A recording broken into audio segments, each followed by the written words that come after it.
তরুণীদের দিয়ে পাতা হচ্ছে নিখুঁত এক ধরনের ফাঁদ, যার নাম দেওয়া হয়েছে হানি ট্র্যাপ। তরুণীদের নিয়ে গড়ে তোলা হানি ট্র্যাপের এসব চক্রের প্রধান টার্গেট সমাজের প্রতিষ্ঠিত ব্যক্তি ও ধনাঢ্যরা। দেশে ও দেশের বাইরে থেকে অফলাইন এবং অনলাইন উভয় ক্ষেত্রেই সক্রিয় রয়েছে এসব চক্র। ভুক্তভোগীদের থেকে দিনের পর দিন হাতিয়ে নিচ্ছে লাখ লাখ টাকা।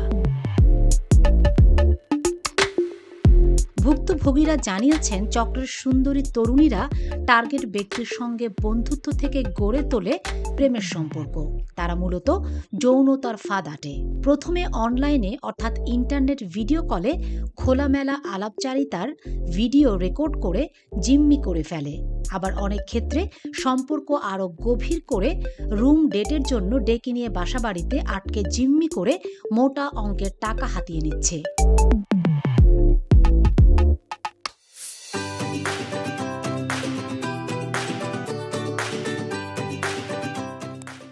সূত্র বলছে, ভিডিও কলে নুডস অবস্থায় কথা বলার সময় রেকর্ড করে জিম্মি করা তরুণীদের অনেকে দেশের বাইরে অবস্থান করে। তারা টার্গেট ব্যক্তির ফেসবুকের অনেককে ফ্রেন্ড তালিকায় যুক্ত করছে। অনেক ক্ষেত্রে টার্গেট ব্যক্তির স্ত্রীর সন্তানদের সঙ্গেও ফেসবুকে যুক্ত হয়।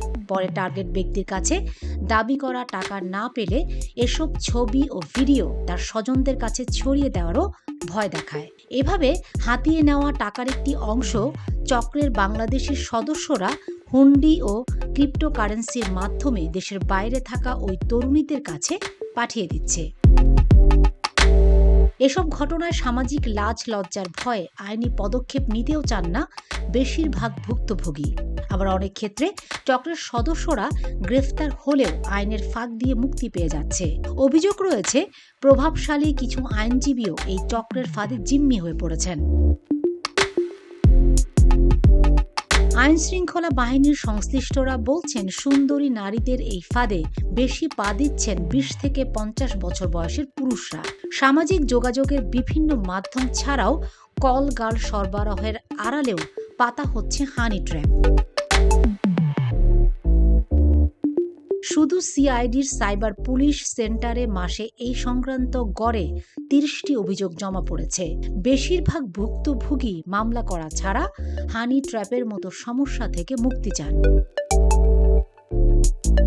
তবে হানি ট্র্যাপ থেকে নিস্তার পেতে প্রযুক্তি ব্যবহারে সচেতনতার কোনো বিকল্প নেই বলে মনে করছেন সাইবার অপরাধ নিয়ে কাজ করা গোয়েন্দা পুলিশ। প্রযুক্তিবিদরা বলছেন, হানি ট্র্যাপ এক ধরনের অপকৌশল। এই ফাঁদ পাতা হয় ধনাঢ্য ও গুরুত্বপূর্ণ ব্যক্তি, রাজনৈতিক নেতা, ব্যবসায়ী থেকে শুরু করে নানা শ্রেণীর লোকের ক্ষেত্রে। প্রযুক্তি ব্যবহারে সচেতন না হলে শুধু আইন প্রয়োগ করে এটা বন্ধ করা সম্ভব নয়। ঢাকা মহানগর গোয়েন্দা পুলিশের ডিবি সাইবার ইউনিট সূত্র বলছে, ভুক্তভোগীর তালিকায় বেশি আছেন বর্তমান ও অবসরপ্রাপ্ত সরকারি কর্মকর্তারা। এদের জিম্মি করে চক্রগুলো বিকাশ ও নগদের মাধ্যমে টাকা হাতিয়ে নিচ্ছে।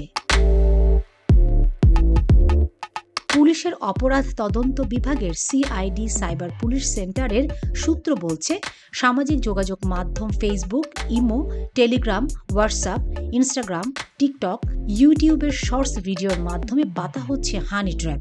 প্রতিদিনই ভুক্তভোগীদের কাছ থেকে আসছে অসংখ্য অভিযোগ, যার মধ্যে মাসে গড়ে 30টি অভিযোগ আসে গুরুতর। সিআইডি সাইবার পুলিশ সেন্টারের ডিআইজি মোহাম্মদ আবুল বাশার তালুকদার গণমাধ্যমকে বলেন, শুধু আমরা কাজ করলেই এই ধরনের অপরাধ বন্ধ হবে না। এক্ষেত্রে মানুষের সচেতন হওয়ার কোনো বিকল্প নেই। অপরদিকে অপরাধ বিশ্লেষকরা বলছেন, প্রতিনিয়ত আমরা সাইবার জগতে প্রবেশ করছি। বিভিন্ন বয়সের ইন্টারনেট ব্যবহারকারী বাড়ছে, কিন্তু সাইবার সিকিউরিটি সচেতনতার বিষয়ে আমাদের কোনো জ্ঞান নেই। ফলে এমন পরিস্থিতি সৃষ্টি হচ্ছে। এছাড়া নৈতিক শিক্ষা ও পারিবারিক শিক্ষা বাড়াতে হবে। Fatema Shilu, GTV news.